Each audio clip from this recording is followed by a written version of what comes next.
went to England right now, in Ireland, that's Lord MacDonald's reel. Exactly the same tune. Now, leather breeches, one name, probably one reason for it, is when they used to dry vegetables. You take green beans and you split them and you dry them, and they'll dry like this. And the old leather breeches, deerskin and all that, when they would dry out like that. So that's one theory, but that's the reason the name for that thing. It'll all be on this tape. There'll be a lot of things that you find out, everyday things get a name, you know. Oh, let's see.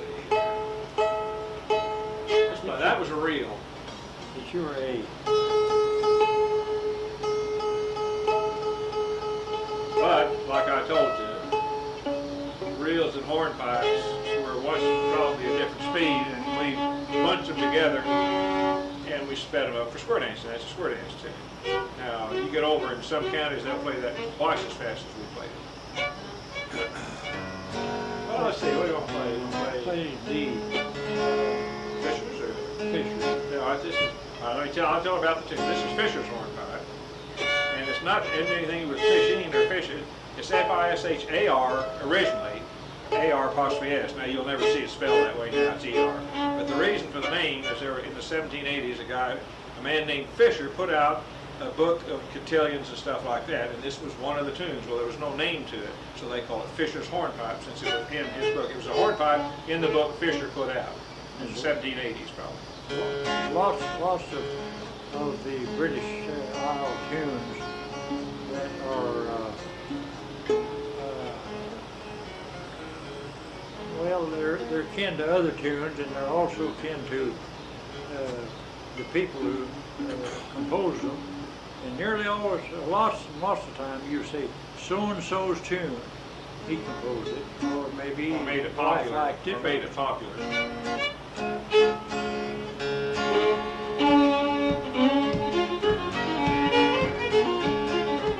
Except that isn't Fisher's hornpipe. No.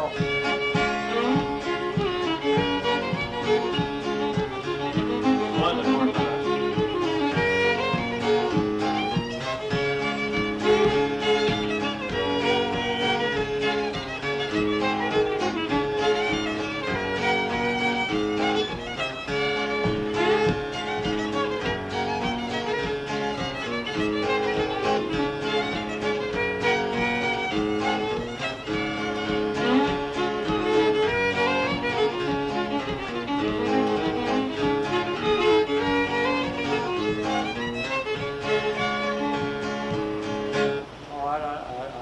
Goofed on that, and that was London hornpipe. When's that from? Do you know the year? Well, we used to, Art first learned it here from who? Willie Ballou? Or? Yeah. And he called it Durangue. There's another hornpipe we play a little called Durangue's hornpipe. I'll tell you about it. It's similar to this. And so they called it Durangue's number 2. See, a lot of local, so you got to remember when years and years ago there were no tape recorders or anything. So a man would go somewhere and he'd either hear a fiddler play something, or maybe a bunch of tunes, or maybe a fiddler would come through their area and play something. Well, they might remember the whole tune, or they might bring it home, forget the name, mix it up with another one they heard, and that's why you've got thousands of these tunes, because they're a conglomerate, a lot of them, of all different types of tunes. And a lot of times the fiddler would take and change the tune. Now we'll play Fisher's. This is Fisher's hornpipe. Is that all right? Yeah, it's gonna be We'll good. play, I'll tell you about that Durangue's in a minute, we'll play that in a minute. This is Fisher's hornpipe.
and in British Isles you hear that played a lot. Now, let's see. Durangue's all right. Yeah, all right, let me tell you about Durangue's horn. Now, this is also a common tune. It's played all over the country. So what we're playing now are not really regional tunes. We'll get to those in a minute. Durangue, the first circus to come to the United States, or be in the United States, was by a man named Ricketts in the 1780s or 70s. I've forgotten when it was. And he had a dwarf that was part of his act that was also a songwriter, a guy named Hoffmeister. They had a dancer with the circus named Durangue, and this Hoffmeister wrote this tune for Durangue. Now and the reason we know this is because this Durangue in the 1820s, in his last years, wrote an autobiography and wrote this into that. This Hoffmeister, there's another very popular tune that you'll hear all over the country called Ricketts' Hornpipe, and he wrote that for the owner of the circus, who was a Mr. Ricketts. But anyway, we'll play you Durangue's Hornpipe, and you'll see it's a little bit, well, you won't know it. You probably won't remember what London sounds like, but it's pretty similar.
Now that's 200 and something years old, say.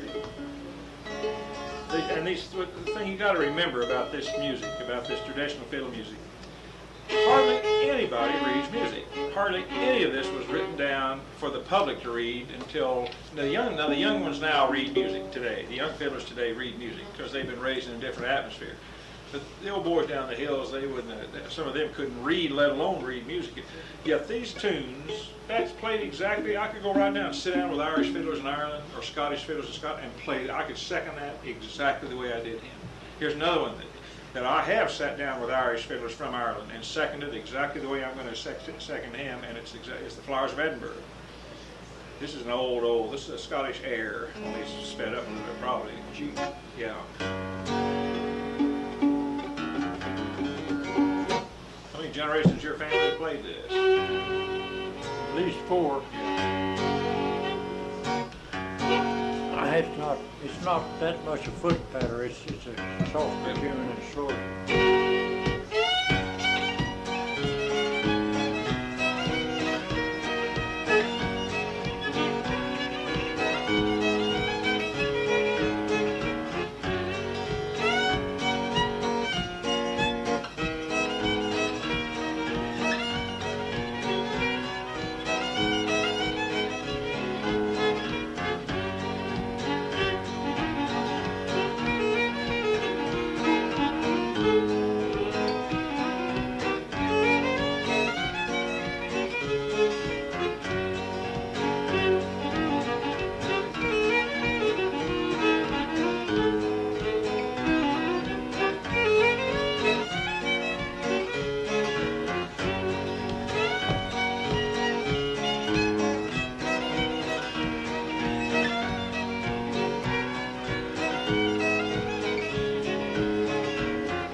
That's kind of a pleasant tune, I think. We like to play that. So let's see. We'll give you some hornpipe stuff here, and then we'll get into the era where his family did some era. That's okay. Bill in the Low Ground. Yeah. This is another old. These are all. Now all of these are probably the way they know the age on these tunes on most of them is when they find them written down somewhere, and they didn't start really writing music for folk music or dance music until probably in the 1500s and the 1600s. So a lot of these they found, like this, 300 years this Bill in the old. Low Ground goes back into the 1600s probably. And of course, part of this is Scottish because you know the Highlanders, Scottish, and the Lowlanders, they locality they were in. What's the name of this? Huh? Billy in the Low Ground. Billy in the Low. Well, you'll hear in different parts of the country. You'll hear Billy in the Land. Lowland, and that time you'll hear in different parts of the country. You'll hear a little variance of the names of a lot of them.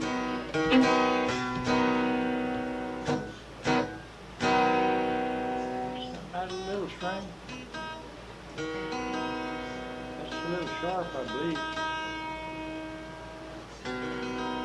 It's fine now. I think it's all right.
See, that has a lonesome minor chord in it, and that's something that you find more often than you think you would. Minor chords are prominent in modern music, of course, but not too prominent in the old time. Well, let's get out of the 1700s. Yeah. Let's see. Another thing I might mention, I think, and Gordon probably mentioned it to you, you wonder why that is anything like part of the McCullough-Washington reunion. But you stop and think, those people that were playing them 200 and 300 years ago came here to the eastern part of the country, stayed a while, wore the land out pretty well, and did like everybody else did then, go west, young man, you know. And they went west, some of these people right around here, if they could, and some of them can maybe trace, they'd find that they were kin to these very people that were playing these. So it's not only a interesting thing, but it's interesting historically. That's what I think. Let's see. I tell you one to play. I'll show you something here on the migration of these tunes. Play Old Zip Coon. Can I just get stand over here so I can get the shot? Yeah. This is copyrighted, so maybe it was written in, maybe not, in the 1830s. And we'll play. This is Old Zip Coon.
Up into the 1840s, now there were Natchez Under the Hill was the red light district of Natchez, Mississippi. Can you play Natchez Under the Hill? It's a different key now, isn't it? This is about a decade later, maybe.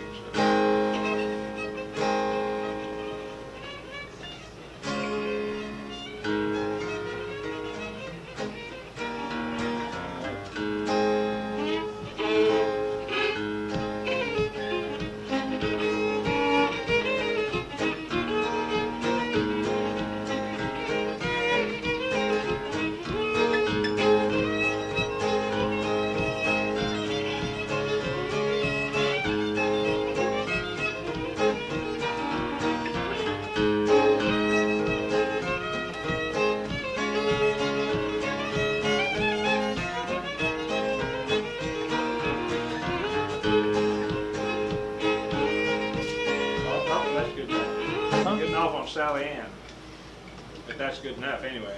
Now we'll come to 1867. Play this one then. You were about to get off on Sally Ann. Now come up to the regular one, the one she'll know.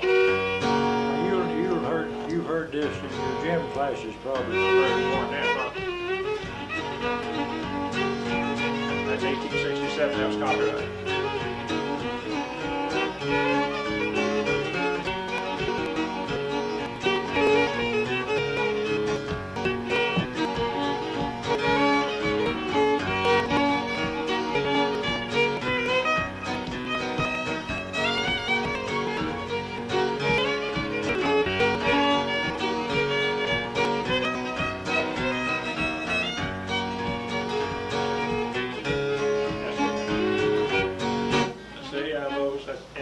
That's turkey and straw. But those other two were years before, see.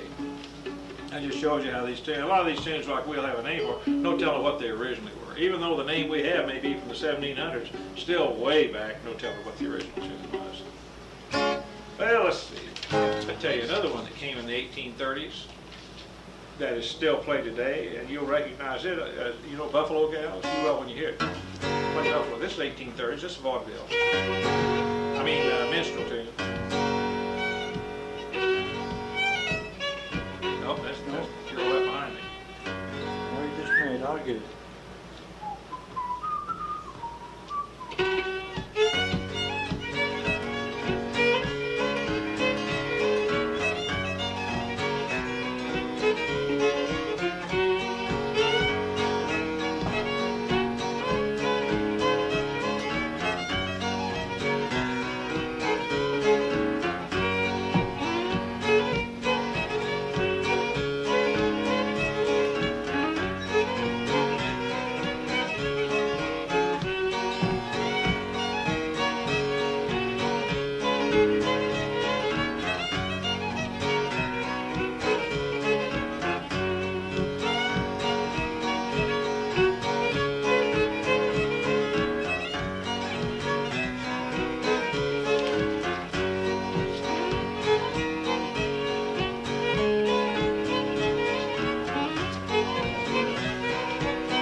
gals.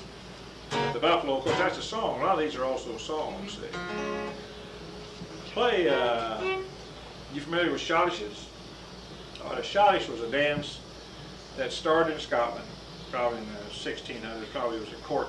A lot of the old dances, Britches, started as court dances among the aristocrats and the royalty, and then the people took them and modified them and took them over and made contour dances. At home and all that. Yeah, and became square dancing and contour dancing and Virginia reels, all that stuff. But the schottisch was done in Scotland, and then as it was people get tired of it in Scotland, Europe took it up, especially the Germans. Of course, schottisch is German for Scotland, or Scottish.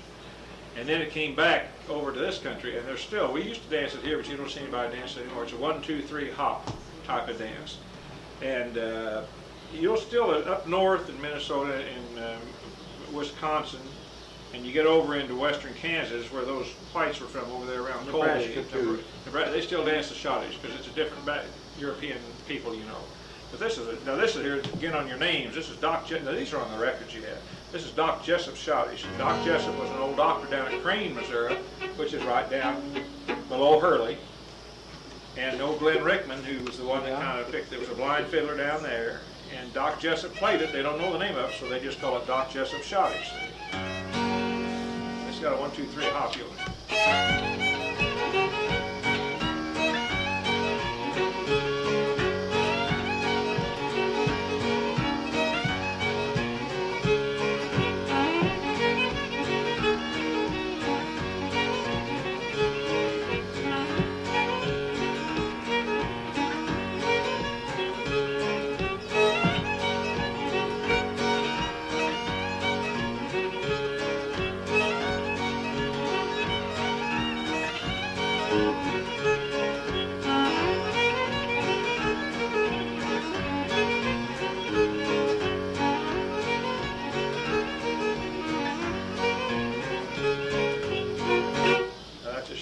There's a whole bunch. Now, most fiddlers will play a schottisch, even though nobody dances them anymore. But that's a standard part of a repertoire for any fiddler, no matter whether he's good or bad or whatever. About what time was that written, do you think? Huh? About what time was that written? Well, I have no idea, because we don't know what the original tune was. But The schottish, the schottish dance. The schottish itself was popular in the 1700s and 1800s in Scotland and in Europe. But there's gobs of schottisches. You get up with the Polish and the Norwegian people and all the Swedish people, and besides their polkas, they'll have gobs of schottisches. They still do a lot of schottisches. I have no idea. We don't even know what the name of it was. Just Doc Jessup played it, so it's Doc Jessup schottisch. When did he play it? Well, this would have been in the teens, probably teens and 20s. Yeah. 19. Teens and 20s, yeah. Let's go ahead and get the stuff you really want first, and then we'll throw some of these on later. You want regional tunes, all right? We'll play you one. Here's another one. It's on one of the records. But Arch Farm is out at McCraw, M-C-C-R-A-W. That's a family out there, still live out there. McCraw's Ford was an old ford in the river. It's where 120. It's right next to where 125 highway runs by now. If you were to go out there and go, and tell her the story. So I got another name too called Brown's Dream. But well, there's a doctor who was at a little town right east of here called Stratford, a country doctor. One of those that would go and stay all night till the baby was born, or stay all night till some relief happened, you know, or stay till the person died, or whatever. And now this doctor was very, very busy. He's a very, very good doctor. He brought me in the world, incidentally. But he'd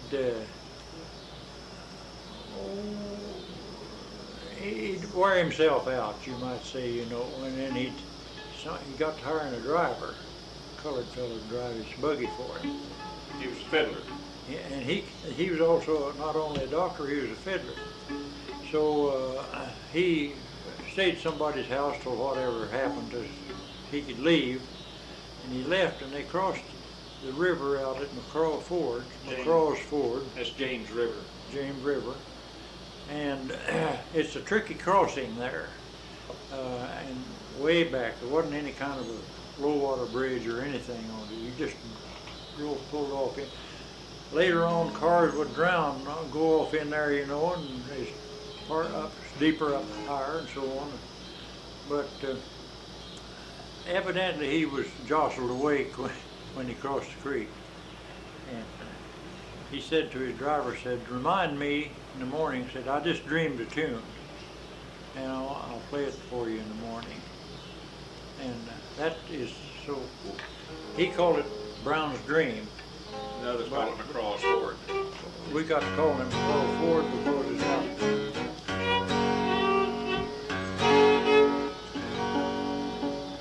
This would be a kind of an early rag, probably, or I guess. I don't know how you really differentiate in a lot of these Tin Pan Alley type tunes. See, before 5 Foot 2 Eyes Blue, that era, before the First World War, say the 1890s, when music hall, vaudeville was coming in, and the minstrels, these are those type tunes, and I don't know how you, what the real music is to it. We'll play this McCraw's Ford. You see, this is a different type of beat than all that stuff we've been playing.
Now that's a tune that when I was a boy growing up and had some cousins that were fiddlers, and one of them came out from Springfield and out east of town where I was raised and where we lived then. And first thing, nearly every time he came, somebody asked him to play the fiddle, you know. And he was good, awfully good. My mother, every time she'd say to him, play Doc Brown's tune, and he'd always play it for her. And now that's another instance where you've got origin of a tune, Doc Brown's tune. That's his, he thought of it. Or McCraw Ford because it happened there. Or Brown's Dream. Now another one out there was a colored man or a black man named Bud Price. This is called Bud Price's tune. It's really called Lay Your Good Money Down. But since he played it all the time, they called it. Now this is a hold down. Let's play that. This has got another part in it. What do you call it when like you zzz for a beat? It's a little bit of a jazzy part that's happened in the early part of this century. Call it I Want to Go to Memphis So Bad. But it's onomatopoeia. What do you call it? For the onomatopoetic. Yeah, it's got. Sounded like what you're trying to. You'll hear that. In other words, in the music. Now, this is a hold down.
probably tunes that were other tunes, but see, they've heard them and didn't know a name, and then maybe changed them a little bit. So that's why I've got almost 3,000 different tunes, see, because of it. A lot of them sound alike, but that's the reason, you know. Well, let's see, another one.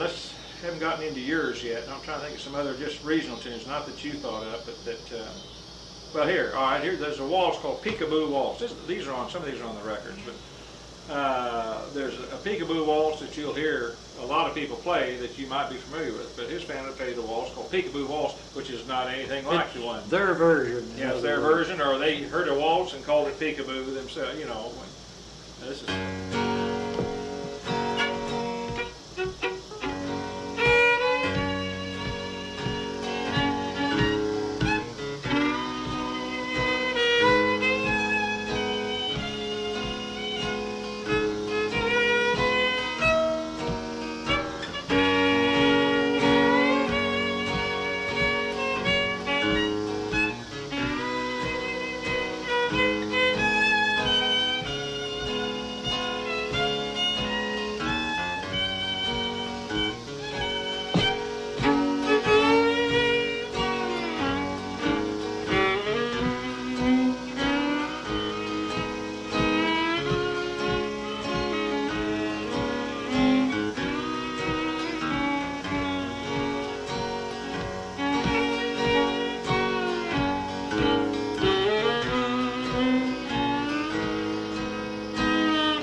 Oh, we play a lot of waltz. Now, if you hear the real Peekaboo Waltz, it's completely different, see. But I mean, his family, that's just, you know, these are what you'd call variating. It's a variation. It's technically, it's nothing in the world but a mix-up. Yeah, they probably had another name sometime, or somebody heard it different. And like I told you, see, the early, you know what the forerunner of the tape recorder was in the hills? Whistling. That's right. Yeah, see, you're pretty sure. And you know who was the big prompter usually on that? Was the guy's wife. How many times we've been at a fiddler's house and he'd say, so-and-so, how's that go? Start me on that. And the wife's in the other room, and those wives know all their repertoires. And they'll start whistling it, and away they go. You know?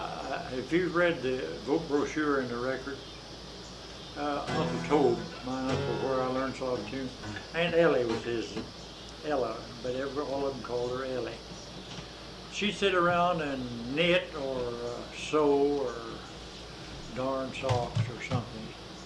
And I'd say, Uncle Tobe, I'd think of a name. I'd say, play so-and-so's reel or so-and-so. He'd mess with his fiddle a bit. He'd say, Ellie, how's that go? And she'd whistle it for him, maybe just one side of it. Lynn's wife did the same thing. Shorty did that too. Yeah. Shorty whistled. And that's another thing about most square dance tunes, hornpipes, reels, hold down ball. There's two sides to them. There's a low part of the fiddle, and then there's a high part.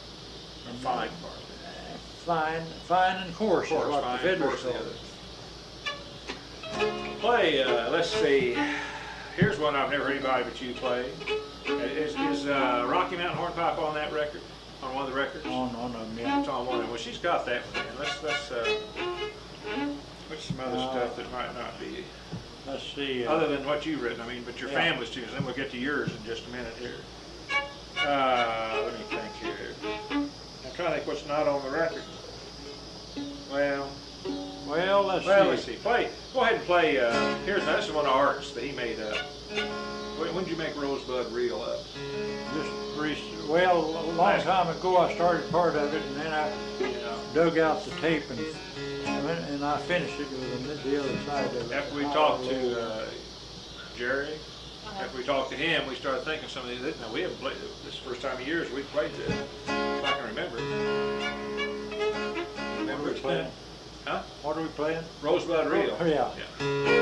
G. That's right.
Millions of those around.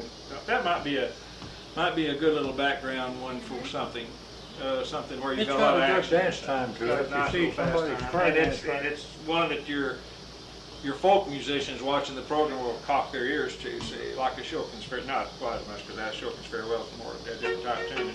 But well, let's see. Play. What else is not on any records here? Play Art's Rag. Now, you're getting up into for your Doc Wasson type thing. This would be what? World War I, probably that era. Yeah, maybe a little later. Yeah, maybe Flapper somebody. era. I don't remember hearing of it later.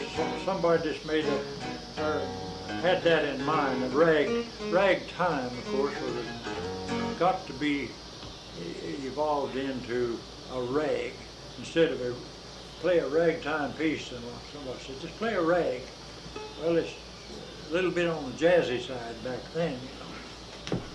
If I can remember. You remember it? We haven't played it in a while. Tell me again. Art's Rag. Art's Rag.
Bunch of those. You and Gordon probably mentioned this to you, but this kind of music and this era of music is just something that is adapted to dancing. And people who like it, if you don't have a good beat to the music, they don't want it. Oh, it's not even worth playing. That had a good beat to it, It's got a lot of time to it. And when we do a program of some kind, we both watch the audience feet, and if we're going over well, they really shuffle, don't they? Yeah. And if they don't, well, we begin I to can't worry think of about any it. time. The only time we thought they weren't was in Herman, Missouri, and that's really still German. And boy, I mean, they were sitting out there with the shaved, real burr haircuts and everything. And man, at the mid-intermission, I said, man, it was written by a guy named William Shakespeare Hayes in 1867. But the melody, he may have written the words, but the melody is an Irish. Older Irish, I'm pretty sure. Older Irish too.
Seamus O'Brien.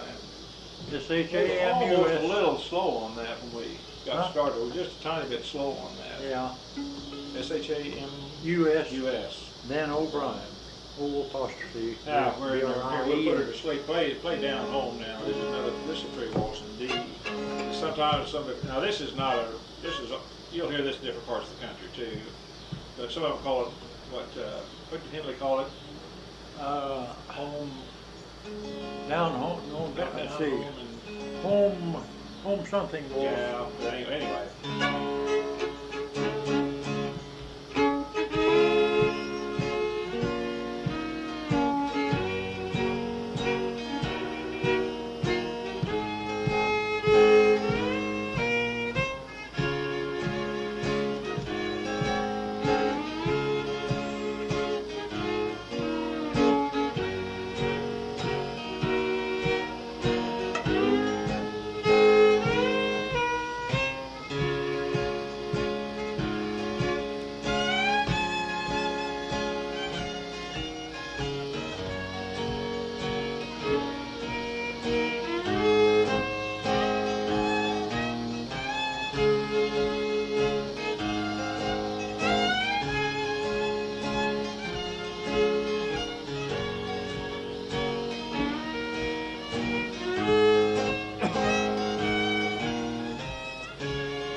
about the two most popular ones. He plays about 40 waltzes, but those are the ones we play the most of. People like it the best. Let's see, what was he always talking about? He wanted something to play. Here's two we play. We'll play you three here. Really, two are one's I think a little earlier than this, but he wanted something for in the 30s or 20s. Okay. Here's one called Me Too. That is probably written in the late 20s or 30s. I've got it somewhere at home. Now there's one you'll have to check on, because I've got a 78 of it. See, I've got paper. You know who wrote that Me Too? Is I've got it at home. We'll check that because it's a really well-known, popular songwriter back in the 20s and 30s, and 40s. I'm sure it was. Well, anyway, that's one you'll have to check on. And then we always throw in Darktown Strutter's Ball at the last of it, which is really an earlier tune. And then after that, we'll play you one called Happy Days and Lonely Nights, which is another one. Now, you're getting up modern now, so you'll have to check on not having to pay royalties, in other words, to play these things. That's what we're talking. Now, this is Me Too, and Darktown Strutter.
Got a good little beat. Now there. that's. I'm thinking maybe it's Billy Rose.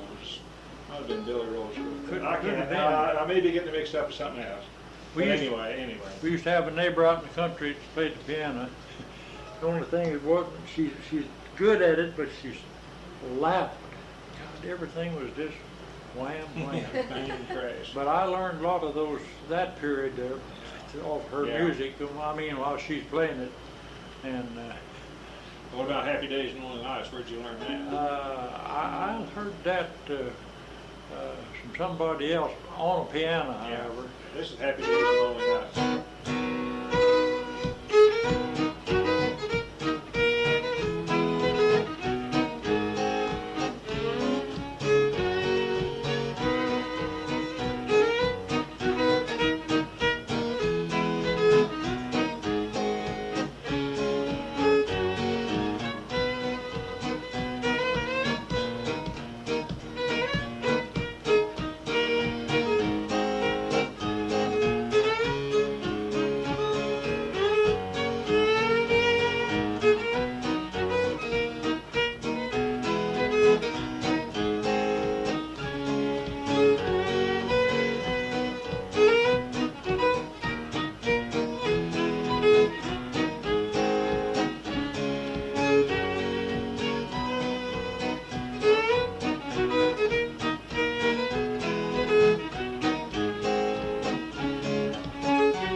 it too. Maybe Now right that's- in there, a little earlier maybe. When people were, square dancing kind of flickered off a little Yeah. bit, tapered out. And foxtrotting, that's foxtrotting. That's where that started. But Mona's granddad called round dancing. Yeah. I call it round dancing. Yeah. People faced each other and danced around, I guess, didn't they? Yeah. Well, a lot of couples got awfully good at it.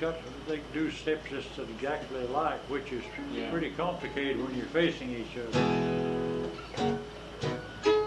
Oh, let's see. Let's play. I can't think of anything. Play, trying to think of what that you'll use down there. Mule. Called Blue Mule, yeah. Now this probably, like a lot of them, is maybe an earlier Irish or Scottish tune, but anyway, I've had people tell me, like this McNeil and some this is about the only place they found is in Missouri, this area, this region around in here, you know. And a lot of your Missouri fiddlers play this, especially down the Ozarks.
Here's another Missouri tune, and here again is probably an older hornpipe, or real.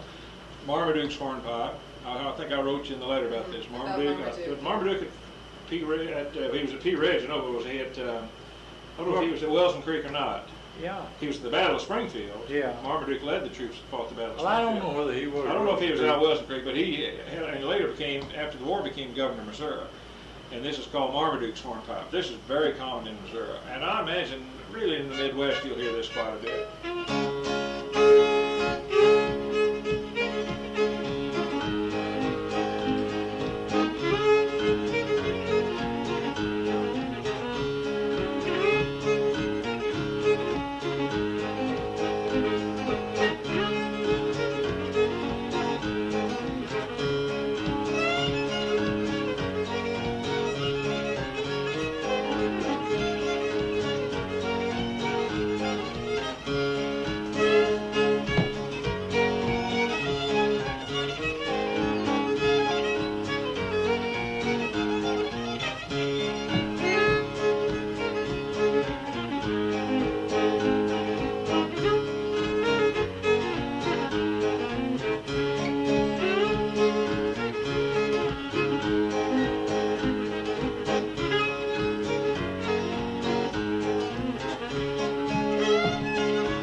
There's another very popular tune, and this is popular all over the country, really. It's called Mississippi Sawyer.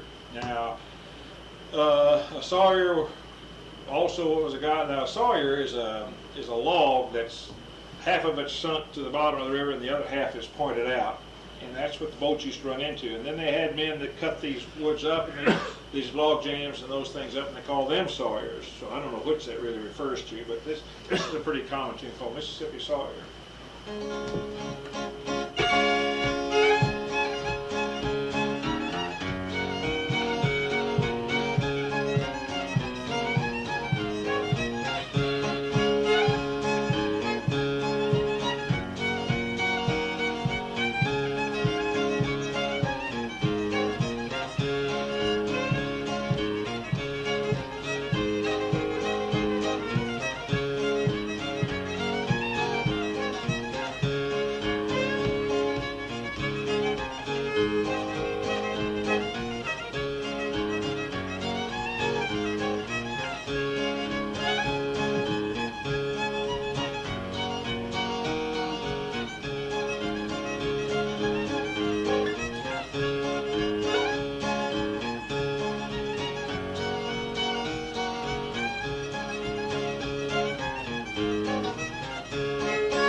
Let's see. Okay. Trying to think of tunes down here. Oh yeah, I've got to have that down. I was trying to think of tunes. Called the Westphalia Waltz. Now I have one thing on New England fiddling that said it was first played in 1920 by some New England fiddler up in somewhere, and you know, I don't know. But anyway, we all say it's a German waltz that the Germans brought in. That makes it sound Westphalia, Germany. But we knew. Well, there's a Westphalia, Missouri up here too. Yeah. And we knew a fiddler down in Arkansas that the old boy. I thought he was 90 years old, and he was just a couple of years older than I was. He'd been in a while. And he looked at, I mean, we always said we'd show young people, that's what you're going to look like if you do. But the guy was honestly the smoothest fiddler you'd ever hear. He'd sit there and he had a cigarette just hanging down and kind of old ratty clothes on. And just was a phenomenal fiddler. He's one of the best in the Midwest, best in the country. Stunning. But he just, and this is the way with a lot of fiddlers, he never really heard a tune right. Now we've got another tune that's like that. Art doesn't play, but a lot of fiddlers play it. I think I was telling you about this Angus Campbell. And over in Ozark County, in Douglas County, they call it Agnes Camel. And we heard an Arkansas fiddler one time call it Angus Cattle. See, they hear these things. Well, he was this way. He never heard things. So let's see, Golondrina, he called Golden Dreamer. That wasn't so bad. And then there's one called Durham's Bull, and he called it Bull Durham after the back. But this waltz, whenever he got ready to play this Westphalia waltz, he'd say, now there, you don't know your Missouri geography. He said, I'm now going to play the West Sedalia Waltz. Well, there's Sedalia, Missouri up here. So. And when I waited for years till we did a concert in Sedalia to tell that story. Boy, did they get a kick out of that. But this is a pretty waltz. This is now you'll hear this played all over the country, and this is even contests. A lot of contests you can hear this played.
Let's see, I'll tell you, player, let's get a couple more rags for her here. Play, Gotta See Your Mama Every Night, I Don't See Mama at All. That's not a good one. What's the name again? Gotta See Your Mama Every Night. or Don't See Mama at All. Now that's an old 1927 or 8 tune. And you gotta see your mama, or let's see if I can think a little bit of words off. You know the words. You gotta see your mama, You sing and it? treat her right, or she won't be home when you call. If you want my company, you've got to 50-50 me, and so on and so on. And- But anyway, it's one of And the the, chorus part goes, Monday night you do the do, and Tuesday night you do the. Excuse me, that is Mona McCann. Can you Okay. sing this? Can you sing it or? what's this? No, he just knew, I don't know, he knows part of the words. Oh, Raymond knew it. Raymond knew all the words. Yeah.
That's a good old tune. I think that's probably a little older, don't you? I bet that's back, Well, Early vaudeville. I remember. I don't know the when background. There's one you'll I'd have to say check. You're gonna have to check from into it. 1923 to Tell you, 1930. here's one that's from the 30s, late 20s, early 30s. I think I put a little, some of these I remember I wrote you and probably gave you a little bit of notice in it. This is the Beaumont Rag. Now, a lot of people associate it with Bob Wills. You knew who Bob Wills was? Oh, gosh. Oh, boy. Don't ever go with her over in Oklahoma or Arizona, Texas, or anything. Bob We were in a Wills. we were in a group over at Tahlequah one time with all these Okies sitting around. Now there's another type of fiddling completely when you get over here, 100 miles. It's called Texas swing. And Bob Wills was the man that made it popular. He didn't invent it, but he made it popular. And he was the most popular figure in Texas music for 30 years, Oh, I guess. my wasn't it? word. And these people, I mean, it's really God, the Flag, and Bob Wills, and I'm never sure of the order. It's kind of like Dewey Short with the Short family. I never know what order everything's in down there, and Mona's granddad was that way. But this one, people think this is one of his tunes, but it was really written by a guy over in eastern Texas. I got some liner notes on that I'll give you for that. But it's a Texas type. This is Texas swing. It's the kind of dancing that you talk about, honky-tonk dancing. A lot of rhythm and a lot of, This is Texas two-step. This would be swing, Texas swing, wouldn't it, more or less? well, it wasn't a two-step. No, I don't mean two-step, but I mean that what they. Yeah. It's in a different key from a lot of, Yeah. it's in F, which is not all the way.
different type of music altogether. And you may have heard these, but probably not, like tunes like Faded Love and Maiden's Prayer. That's all this type of music. This is just, they have a different repertoire of tunes down there. And that's why when you get over here to western Arkansas and get in eastern Oklahoma, that's the Ozarks, up around Tahlequah, below Miami there. That's the Ozark Mountains in that area.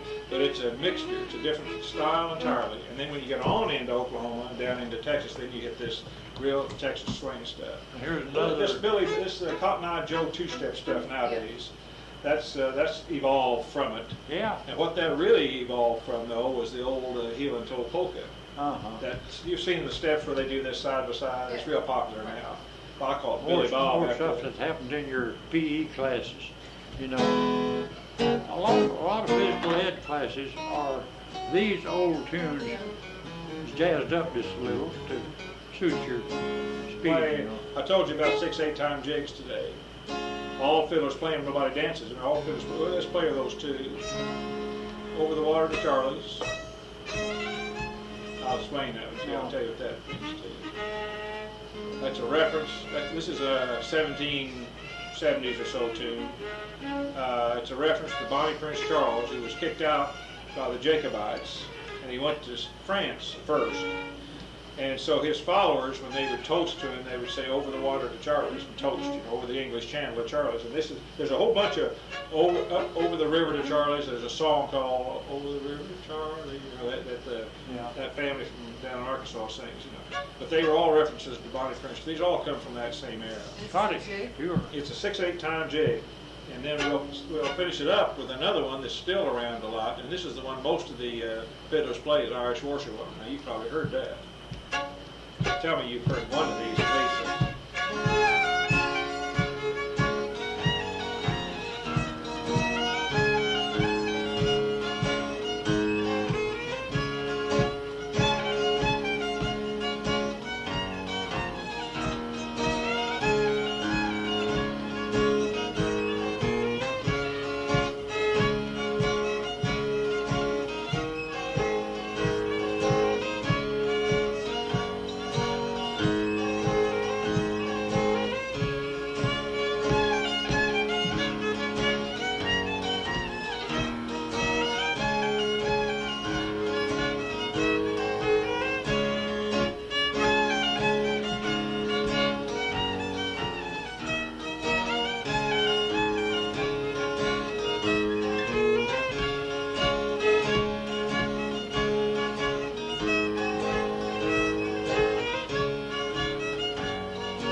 There's a few other jigs, but that's about all you'll hear him play is that one. I want to sure another Bob Wills tune. Let's see.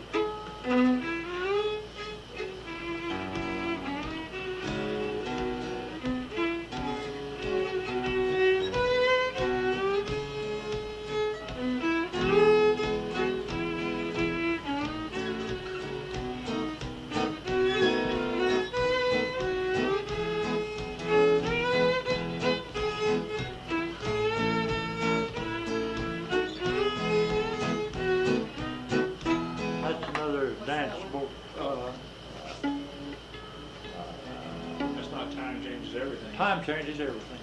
And here's another Bob Wills tune that you hear, you might hear it anywhere, but G.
Wasn't there a waltz that you played earlier that had the same melody in it? Had what? No, not really. Similar melody? No? What kind of melody? The same as that. Or similar, Oh. very similar. Well, I can't, if we slowed it down, I don't know. Like the Peekaboo Waltz, did that have a similar melody? What waltz? It's peekaboo. Peekaboo. Here it is.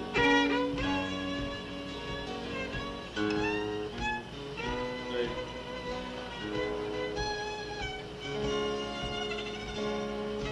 This is the second part of it. Keep playing.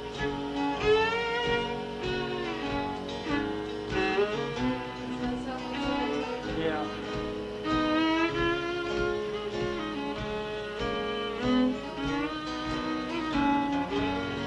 Yeah, I can't transpose it in my mind. Does it sound a little bit like Santa? Well, it's I'd have kind of to- a little bit of a progression. Yeah, Yeah, I think it's just the same chord progression. we're digressing from what she could use. These are out of the area tunes anyway. Here we got to watch. We'll play Soldier's Joy. I'll try and remember that. We were fiddling with that yesterday. We'll play three here. We'll play Soldier's Joy and Liberty and 8th of January. Those are all very common tunes. All of them.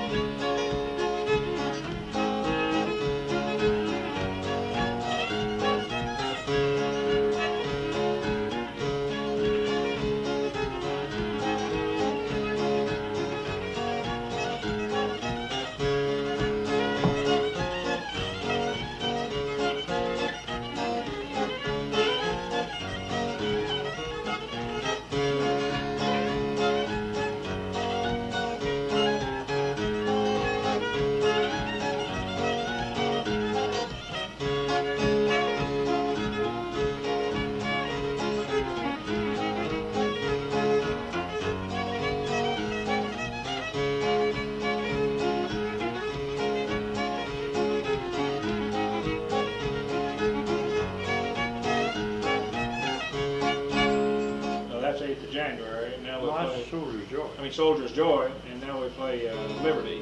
Soldier's Joy means payday. See? That's what a soldier's joy is. Now, what are we going to do now? Arkansas Club? No, play Liberty. Liberty. Liberty.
Something there, missed my chord, missed my More than one you tried to learn the other night? No, that was just fiddling around there. Well, I forgot that a while ago. I didn't even try that. What- Soldier's what- Joy we were fooling with the other night.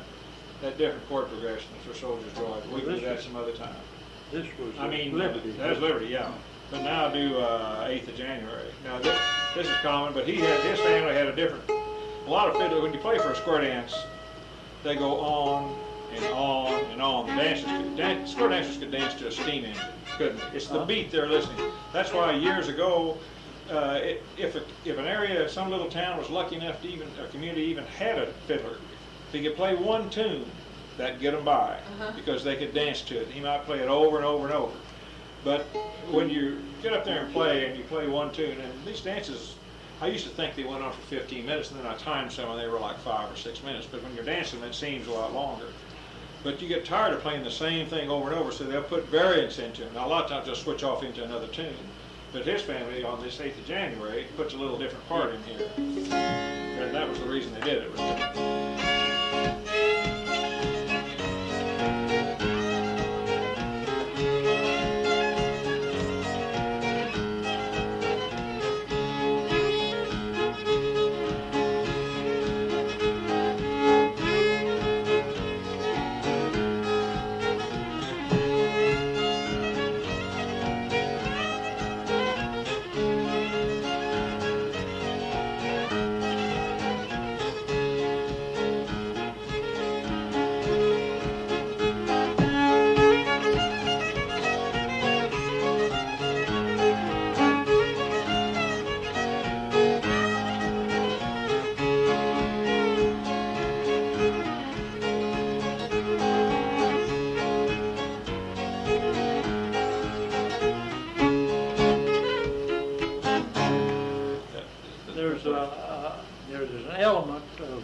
people really, when they're at a square dance or thinking about a square dance, that's the tune that they more often think of than anything else. That and Ragtime Annie, probably. Ragtime Annie. Ragtime Annie. We'll play. Here's another one that's. Well, I'll tell you, there's another one though that's played a lot too. It's on the record though. Is Tennessee Wagner. Yeah. But that's another square dance. But this. I got a little anecdote about that. I played for a group several years ago when square dancing first came in, quite a mode of it here. And one fella liked to call the dance, you know, like call the figures, you know. And he called it and he said, play the Tennessee Wagner in the key of C. Well, that's where it's played and where everybody plays it. Well, I play it. And then he'd say, the very next time he came up, play the Tennessee Wagner in the key of C. And two of my boys were playing with me that night, my two boys. And one of them playing the piano and the other playing the guitar. And I said, I'm going to cook his goose somehow. I'm tired of his asking for that same tune every time and tell me what key to play it in. So I said, let's play something else. And I played something else, Arkansas Traveler or something. And he came up and reached over and shook hands with me and said, that's the best Tennessee Wagner I ever heard in my life. I said, I just enjoyed that better than anything. He wasn't even Tennessee Wagner. It wasn't in his key. Tell her, since we're on stories here from him, tell her that one about the hogs. These are true, but this is a topic. A lot of these stories, a ton of them are true stories. A lot of people think, oh, they're not, but they're just the way you tell them. I've got quite a lot of collection. My dad was quite a humorist, and he remembered everything he ever heard, and could imitate anybody that he wanted to, a woman or a man. But he told this story. I was with him when we experienced it. We used to, of course, killing hogs on a farm is quite a thing, you know, especially in the olden days. You got your meat. That's the only meat you had. You almost never had beef unless somebody decided to slaughter a beef and peddle it out to the neighbors, you know. But we'd buy some small pigs and feed them through the fall and winter and kill them in the spring, you know, or I mean in February maybe, and cure the meat. So we was always looking for a bargain in those, you know. We heard that some fellow had some. We went to the house and the man wasn't home, but his wife was. He said, well, they're right down there in the pig pen. Said, go down and see what you think about it. Said, I don't know what he wants for, how much he wants for. I said, you look at him, see if you like him, then I'll have my boy come down in the morning on his horse and tell you what he wants for. We lived about 2 miles apart. So we looked at him, and Dad said, well, that's what we need right there. So we went back up, and she said, well, all right, I'll send Alfred down in the morning. Alfred didn't have many marbles to play with. And so next morning, Alfred came down, and he said, my dad said that if you wanted the pigs, he'd take, let's see now, how was it?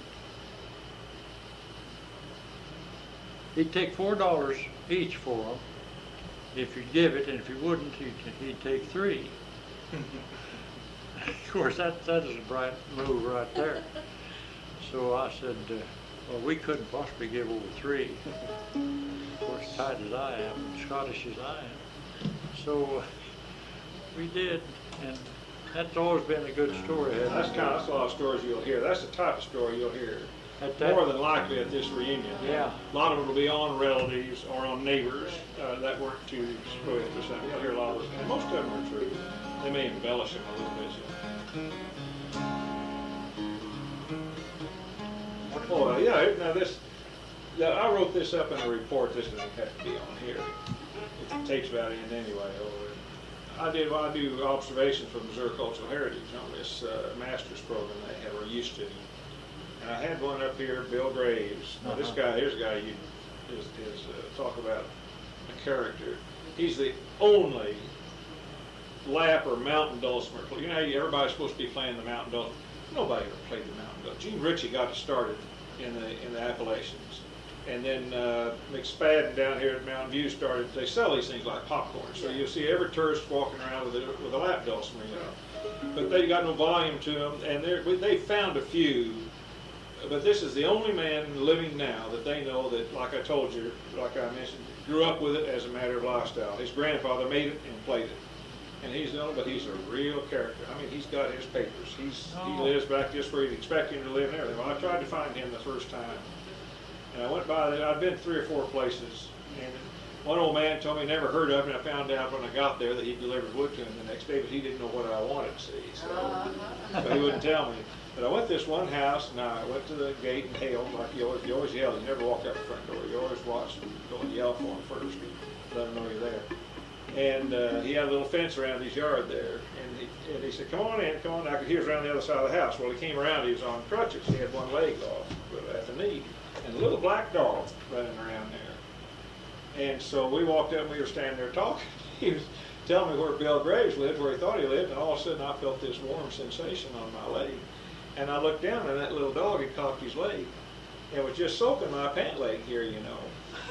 And that had never happened to me before, and I just kind of sat there, and I didn't know what to do. And he looked at me, he said, "Is that dog wetting on you?" And I said, "I guess." You know, I said, "Oh, I think I said, oh, that's okay," which I didn't know what to say. Well, he took one of these crutches, and thank goodness they were aluminum, and he made a big swipe at the dog, and he missed the dog.